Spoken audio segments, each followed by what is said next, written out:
Hello! Welcome back to my channel Surekha అల్లం wife of Shiva అల్లం. కుండ బిర్యానీ టేస్ట్ ఎలా వచ్చిందో చూడాలని అందరూ అనుకుంటున్నారా? అయితే నాతో పాటు వచ్చేసేయండి.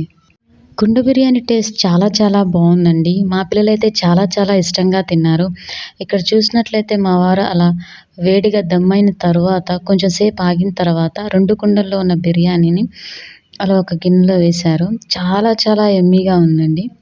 స్టీల్ గిన్నెలో చేసిన బిర్యానీలకి ఒక అరోమా ఉంటుంది. తెల్ల గిన్నెలో చేసిన బిర్యానీకి ఒక అరోమా ఉంటుంది. కుండలో చేసిన బిర్యానీ చాలా చాలా టేస్టీగా ఉందండి.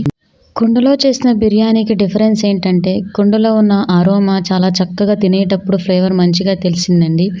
మీరు కూడా మీ ఇంట్లో పిల్లలకి ఇలా కుండలో చేసి పెట్టాలని నేను మనస్ఫూర్తిగా కోరుకుంటున్నాను. నిజంగా చాలా టేస్ట్‌గా ఉంది.